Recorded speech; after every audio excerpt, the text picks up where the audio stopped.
우리가 예배를 드리는 이유는 무엇입니까? 하나님의 예배를 드리라고 말씀하셨기 때문에 예배를 드리는 것입니다.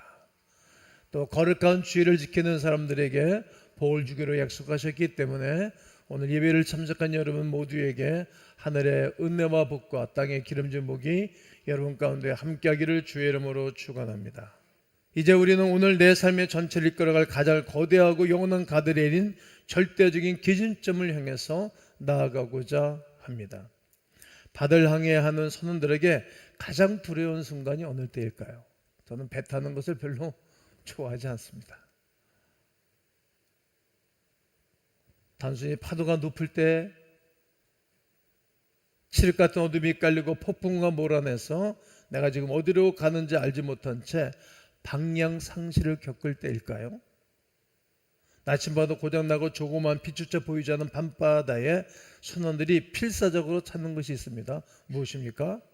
바로 바다 한가운데로 주기적으로 강한 빛을 쏘아내는 등대입니다. 이 등대를 선장은 부지런히 시선을 돌려가며 찾을 것입니다. 등대는 폭풍우를 멈추게 하거나 파도를 잔잔하게 하지 않습니다. 그러나 등대는 흔들리는 배를 향해서 여기가 안전한 항구이네, 여기로 와야 됩니다, 찾으십시오, 여기만이 안전한 항구입니다, 이런 메시지를 보내면서 불빛을 전해주는 것입니다. 폭풍 속에서 선장이 할 수 있는 유일한 길은 흔들리는 파도가 아니라 유동치지 않는 등대의 불빛에 시선을 고정하고 초타기를 잡아 돌리는 것뿐입니다. 사랑하는 성도 여러분, 지금 대한민국은 칠흑 같은 어둠의 밤바다를 지난 것과도 같습니다. 또 개인적으로도 칠흑 같은 밤바다를 걷는 분들이 있을 것이라고 생각합니다. 거기에는 재정, 인간관계, 신앙적 고민, 좌우, 이런 모든 것들이 우리를 흑암의 밤바다로 몰아내고 있습니다. 절대적인 도덕과 진리의 규제는 사라진 지 오래입니다. 인간성 상실이 제일 큰 무서운 적입니다. 그런데 인간 상실도 우리 주변을 많이 살펴볼 수 있습니다. 묻지마 폭행이라든지, 미디어와 세상의 학문은 네가 느끼는 것이 진리야, 정해진 답은 없어, 혼합주의와 상대주의 암초로 우리를 유혹하는 것입니다. 반복되는 기독교적 스캔들, 이런 모든 일들이 사회를 혼란스럽게 하고 우리를 번거롭게 합니다. 또 우리의 눈살을 찌푸리게 하기도 합니다. 또 사회적 갈라치기 속에서 수많은 성도가 신앙의 정체성을 잃어갈 뿐만이 아니라 방황하고 영적인 난파를 겪으면서 위기를 겪게 됩니다. 너와 내가 따로 그 법처럼 움직이고 하나가 되지 못하는 그러한 어려움이 우리 안에 존재하고 있습니다. 이럴 때일수록 우리는 2000년 전이나 지금이나 영원히 유동치지 아니하는 절대적 기준, 내 영혼의 등대를 바라보아야 합니다. 찾아야 됩니다. 오늘 본문에 등장하는 다니엘은 우리보다 훨씬 더 절망적이고 우리보다 더 압도적이고 우리보다 더 번거롭게 하는 상황과 조건 속에서 살아냈던 신앙의 선진입니다. 왜 그럴까요? 그건 나라를 잃어먹었습니다. 그리고 거대한 나라 바벨론 국가의 포로로 붙잡혀 간 것입니다. 전에도 말씀드렸지만 다니엘서 1장을 기록할 때 그의 나이가 14살이었습니다. 모든 것들이 구비되고 모든 것들이 인격이 형성되기 이전에 이런 어려움을 겪었으니 얼마나 힘든 인생을 살아갔을까요? 바벨론은 다니엘의 이름을 벨드사살로 바꿔버렸습니다. 바벨론의 학문을 가르쳤습니다. 왕이 먹는 재물로 그들 음식을 먹게 했습니다. 그의 영혼을 완벽하게 바벨론화, 즉 세속화 시키는 교육을 하게 된 것입니다. 이 거대한 세속화 가운데 한 개인의 신앙은 바람 앞에 등불과도 같습니다. 거대한 바벨론 제국 앞에 어떻게 홀로 담대히 맞설 수 있겠습니까? 그러나 거대한 혼돈 속에서 다니엘은 자신의 인생의 파멸이 낭떠러지로 떨어지지 않도록 거대한 가드레일을 툭 쳐놨습니다. 이 가드레일이 바벨론 같은 시대를 살아가는 우리에게 주는 생명의 메시지가 무엇인지 오늘 살펴보셔야 합니다. 거대한 동화의 압력 앞에 뜻을 정하십시오. 어떤 것입니까? 결단의 가드레일입니다. 남이 알 수도 있지만 남이 몰라도 상관이 없습니다. 내 마음속에, 내 머릿속에 결단해야 할 일들이 많습니다. 할 수 있으면 이른 나이에 결단하는 게 좋겠죠. 그리고 이렇게 편안할 때 하는 게 좋습니다. 다니엘은 어린 시절부터 결단을 했는데 그 어린 시절에 결단한 것이 타국에 가서 그 어려운 상황 가운데서도 지켜낼 수 있었던 거예요. 자기를 지켜내고 유다 민족들을 지켜내고 자기 주변 사람들에게 나이가 먹도록 선한 영향력을 미치며 살아갔던 사람입니다. 그런 의미로 오늘 본문 한 절을 읽었는데 다시 한번 1장 8절을 크게 읽겠습니다. 시작!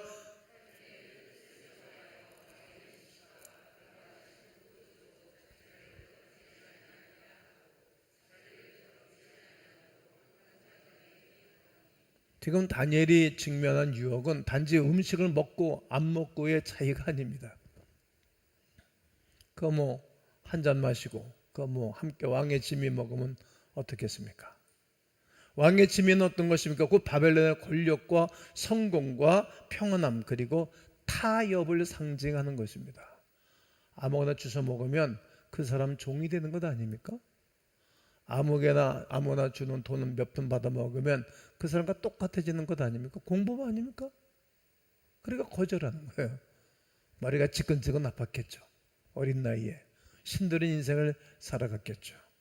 다니엘은 얇은 페인트 선 앞에서 고민하지 않은 거예요. 이리 갈까 저리 갈까 흔들흔들대지 않는다는 거예요. 신앙적 결단이 있는 것입니다.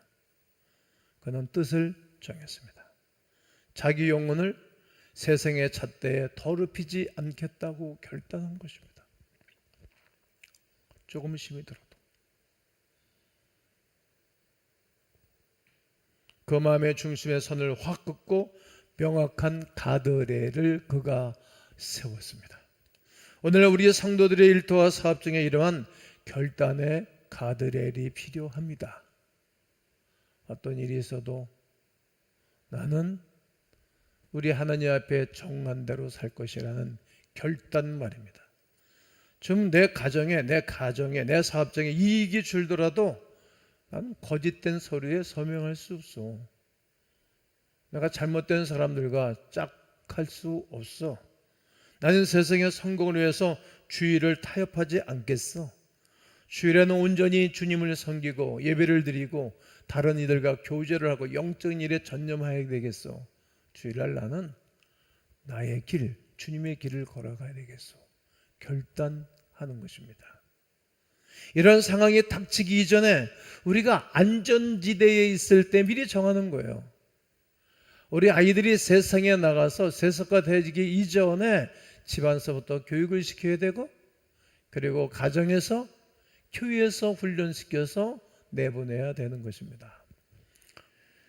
뜻을 정하지 않는 신앙은 위기가 올 때 100% 무너지지만 뜻을 정하고 이 땅을 살아가는 사람들에게는 어떤 세상의 유혹과 세속 앞에서도 견뎌내며 승리하게 될 줄로 믿습니다. 그렇게 믿는 분들은 양손 들어 아멘. 한번 따라 하시겠습니다. 주여 뜻을 정하여 살게 하옵소서. 타협은 결코 내면의 긴장을 없애주지 못합니다. 구별됨의 가드레일입니다. 많은 성도가 세상과 사업하면 타협하고 살아가면 삶이 평안해지고 긴장이 사라질 것이라고 착각합니다. 다니엘이 만약 좋아 바벨론에서 살아남으려면 어쩔 수 없어. 바벨론의 문에 적당히 탑해서 살고 왕의 진미도 먹고 왕이 주는 포도주도 마시고 세속화 된다 할지라도 나는 내 믿음 지킬 수 있어. 이렇게 할 수 있을 거예요. 뭐 다들 그렇게 사는데 뭐 나 혼자 맨날 이렇게 힘들게 살 필요가 있겠어? 그래 적당히 타협하면 뭐 적당히 인생을 살 수 있을 거예요. 근데 그렇게 안 사는 거예요. 남들은 다 그렇게 살아도 나는 믿음으로 사는 거예요. 믿음으로 사는 자는 하늘 위로 받겠네. 무슨 일을 만나든지 만사형통하리라. 무슨 일을 만나든지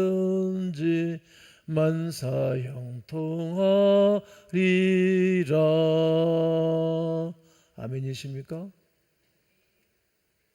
형통함은 인간의 잔재주로 오는 것이 아니라 하나님이신 왕이신 그분을 보며 살고 그분의 말씀을 지킬 때 그분이 나를 찾아오시는 거예요.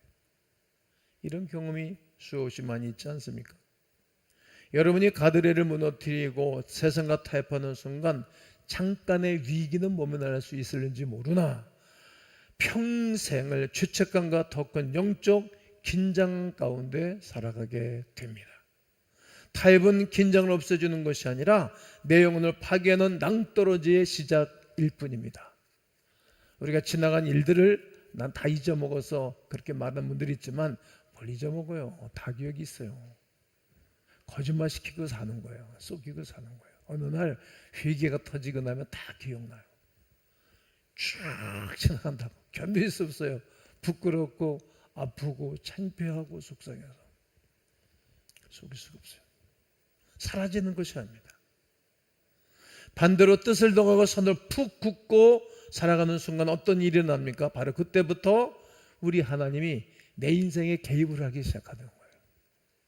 여러분, 너 죽이겠어? 그래도 죽이다 나를 살려주지 않는다 할지라도 죽인다 할지라도 나는 말씀을 지키겠다고 사자굴 속에 던져버렸는데 굶주린 사자들의 입을 천사가 틀어막았다는 사실을 우리는 알잖아요. 하나님이 개입하는 거예요. 하도 약이 올리니까 왕이 쟤들 말이야 쇠를 녹이는 불을 용광로 불을 7배나 높이라고 그러고 내던져. 그 병사들이 붙잡고 왔던 병사들이 불에 타 죽었어요. 던졌는데 그 안에 머리카락 하나 타지 않았어요. 어떤 일입니까? 하나님이 개입하기 시작하는 거예요. 그때까지 우리가 인내하고 주를 바라보는 거예요. 다니엘이 생명을 구하고 채식을 요구했을 때 하나님은 황단장의 마음을 움직이셨어요. 그리고 다니엘의 얼굴은 그 어떤 사람의 얼굴보다도 윤택하게 하셨어요. 한번 성경 읽겠습니다. 다니엘서 1장 15절 있습니다. 시작.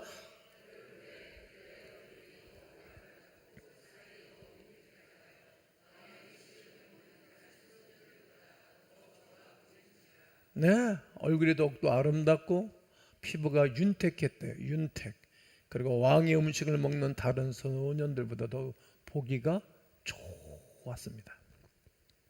우리가 내 의지의 악셀에서 발을 떼고 하나님 기준으로 발을 멈출 때에 비로소 하나님께서 내 인생의 운전대를 잡으시고 나에게 동행해 주시는 거예요.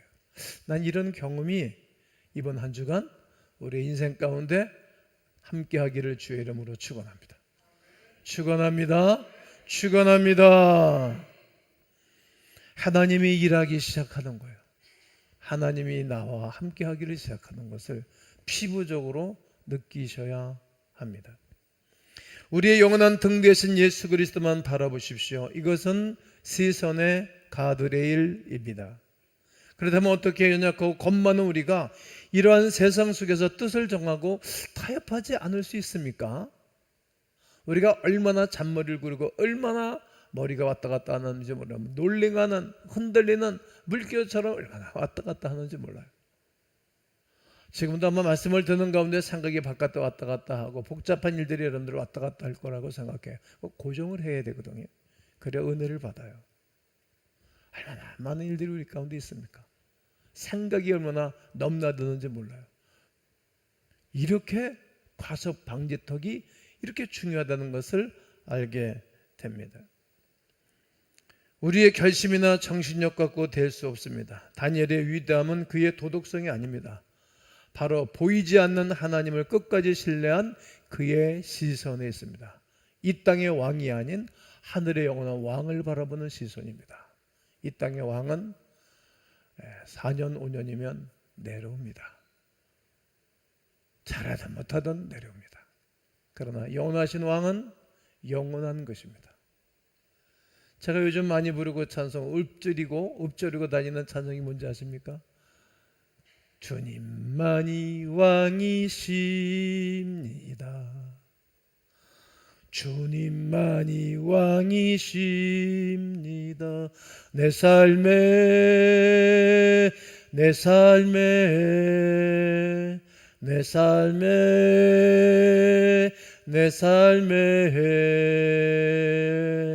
계속 읊조리고 다니는 거예요.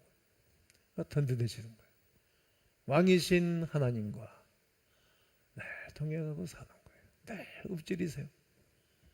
다니엘의 하루에 3번 기도하고 3번 감사한 것처럼 계속 하다니는 거예요.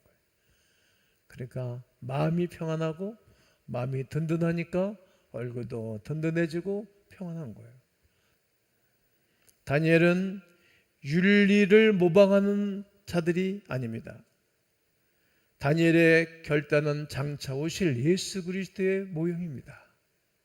다니엘은 어린 나이에 그 수 없는 세속화와 수많은 거대한 바벨론의 문화에 항거하고 있어요. 거길 따르지 않는 거예요. 세속적인 출세를 바라보지도 않고 세속적인 명예를 바라보지도 않아요. 그러니까 하나님의 이름, 하나님 때문에 그는 신앙을 지켜내고 하나님 때문에 세속화되지 않는 것입니다. 예수 그리스도가 이 땅에 오셔가지고 세속화와 결별의 삶을 살았어요. 그 로마의 시저가 그렇게 강한 정치를 하고 악한 정치를 해도 그냥 내버려 뒀어요. 저 사람은 예수 믿고 당신을 믿고 구원받을 사람이니까. 때리거나 욕하거나 천사를 동원해서 저들 망가뜨리지 않았어요. 우리는 나에게 괴로움을 주고 번거롭게 하는 사람을 향해서 저 사람 망했으면 좋겠다, 죽었으면 좋겠다, 잘못됐으면 좋겠다. 봐라, 저렇게 나를 괴롭히더니 저렇게 어려움 당했지. 이건 주님의 마음이 아니에요. 변함없이 주님은 믿음의 길을 걸어갔어요. 이토록 다니엘은 어떻게 시선의 방지턱을 잡고 살았나요? 히브리서 12장 2절을 다 함께 읽겠습니다. 시작. 믿음의 주요 또 온전하게 하신 이는 예수를 바라보자. 그는 그 앞에 있는 기쁨을 위하여 십자가를 참으사 부끄러움을 개의치 아니하시더니 하나님 보좌 우편에 앉으셨느니라. 예수님이야말로 우리를 죄와 사망의 낭떠러지에서 구원하기 위하여 이 땅에 오셨어요. 그렇게 정하고 오신 거예요. 십자가를 지신 거예요. 부끄러움의 십자가, 죄악의 십자가, 어둠의 십자가를 진 거예요. 주님이 그걸 정하신 거예요. 생각을 흩어지를 않으셨어요. 뜻을 정하셨어요. 십자가라는 가장 처절한 가드레일 앞에서 생명을 걸고 뜻을 정하신 그 길을 걸어가신 분이 우리의 구원자, 우리의 왕이신 그리스도 예수이십니다. 세상의 조롱과 바리새인들의 핍박, 사단의 동화, 압력 속에서도 예수님은 아버지 하나님의 뜻을 이루기 위해 한 채의 타협도 없이 십자가의 길을 걸어가셨다는 사실입니다. 오늘날 이 혼란스러운 시대에 우리가 의지할 위대한 가드레일, 영원히 흔들리지 않는 내 영혼의 등대는 아멘 해보세요. 오직 예수뿐이십니다. 그래서 오늘 예수뿐인의 이 찬양을 코디를 해놓은 것입니다. 온전하신 예수 그리스도, 나를 온전하게 하시는 예수 그리스도 바라보는 것입니다. 누구도 비방하지 않습니다. 누구도 판단하지 않습니다. 그리스도만 바라보고 살아가는 사람들이 오늘 우리의 기독교인들이라는 사실입니다. 소용돌이 치는 물을 보면 막 어지러지러하잖아요. 거길 보는 것이 아닙니다. 누구를 봐야 될까요? 시선을 올려서 그리스도를 바라봐야 되는 거예요. 계속. 사람들 보면 힘들어. 온전한 사람이 누가 있겠어요? 예수를 깊이 바라볼 때 그분의 생명이 내 안에 흘러 들어와 나로 하여금 세상과 구별된 십자가의 길을 걸어가게 하실 줄로 믿습니다. 사랑하는 성도 여러분, 우리는 끊임없이 세웠던 내 삶의 가드레일이 인간의 욕심과 윤리만으로는 단 하루도 유지할 수 없음을 겸손히 고백하셔야 합니다. 첫째 죄자가 가드레일, 영상에 떴잖아요. 바꿔줘 보세요. 가드레일 안 바꿔주네. 오케이. 첫째 죄 가드레일 설교를 했어요. 두 번째는 안전지대, 스크린도어, 그리고 방파제, 엘로카펫, 가습 방지턱, 오늘은 내 영혼의 등대. 다음 주에는 이 가드레일에서 벗어나라, 뚫고 지나가라, 이런 위대한 설교를 할 거예요. 설교 준비 다 끝마쳐 놓고 또 묵상하고 또 준비하고 있어요. 아주 행복해요.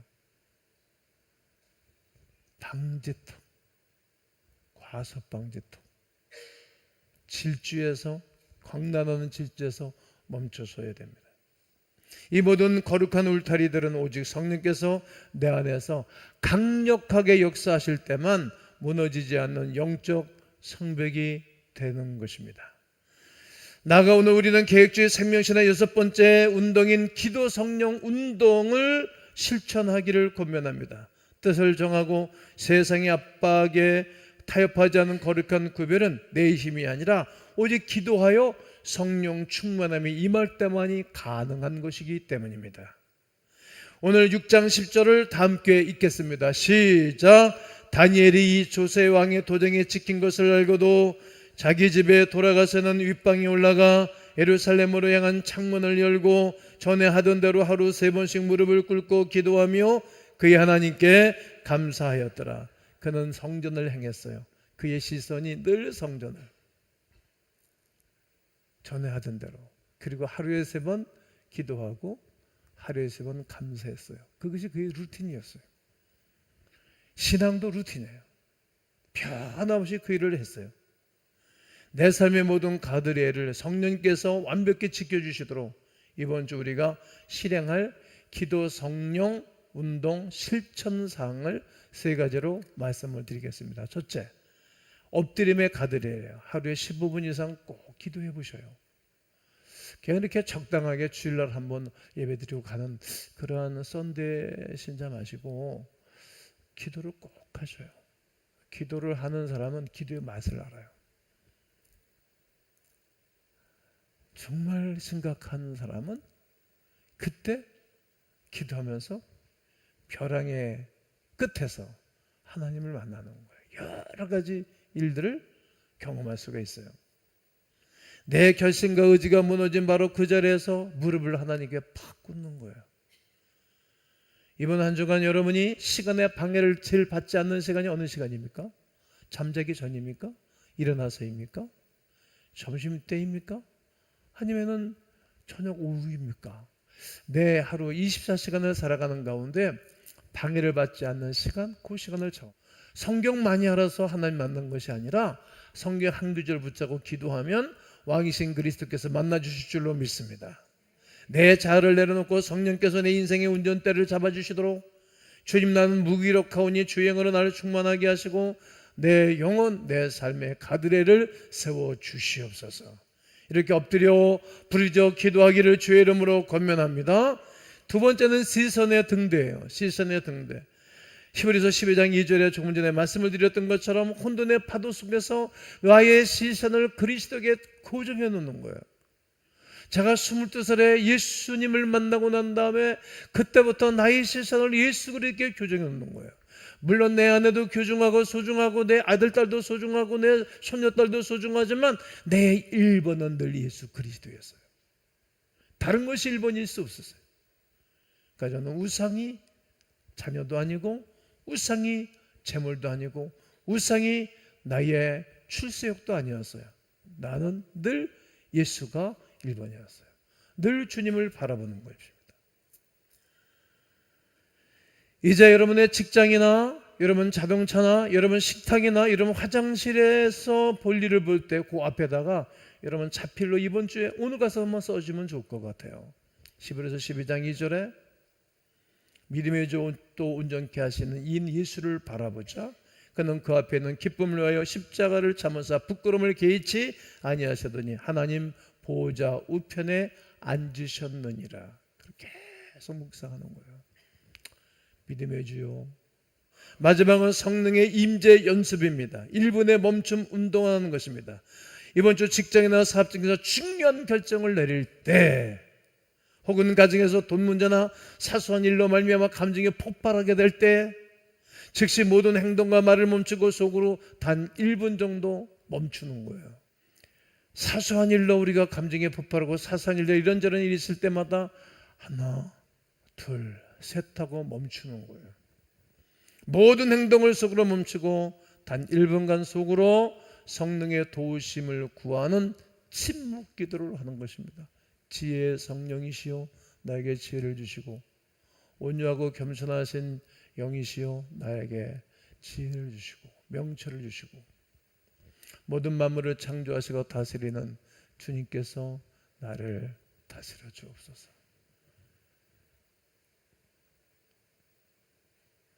내 얄팍한 혈기와 이기심이 일하기 전 성령의 대동전체가 먼저 작동하도록 운전대를 내어드리는 거룩한 멈춤을 실천하십시오. 배우자끼리도 집에서도 그리하셔야 됩니다. 사랑하는 성도 여러분, 파도가 높을 때 내 발밑을 바라보면 멀미가 나고 쓰나미가 나서 쓰러지게 될 것입니다. 내 자신의 도덕성을 의지하면 절망뿐입니다. 오직 내 영혼의 등대 되시는 예수, 그 예수 그리스도에게 고정하셔야 됩니다. 이번 한 주간 앞으로의 우리의 미래의 삶 속에 기도와 성령으로 충만한 거룩한 삶으로 무장하셔야 됩니다. 내 삶에 세워진 거룩한 안전지대를 완벽하며 사수해 나가야 됩니다. 그러므로 이렇게 따라하시면 좋겠습니다. 주요 뜻을 정하여 살게 하옵소서. 이쪽만 하겠습니다. 이쪽에 있는 분들만 다시 하겠습니다. 주요 뜻을 정하여 살게 하옵소서. 이쪽에 있는 분이 합니다. 주여 구별되게 하옵소서. 양손을 번쩍 드시고 다 함께 주여 예수님만 바라보게 하옵소서. 이렇게 우리의 시선을 주님께 맡기고 하루에 3번 기도하고 하루에 3번 감사하면서 하나님의 말씀을 읊조리면서 이 한 주간 최고의 승리를 맛보며 살아가시기를 주님의 이름으로 축원합니다. 축원합니다.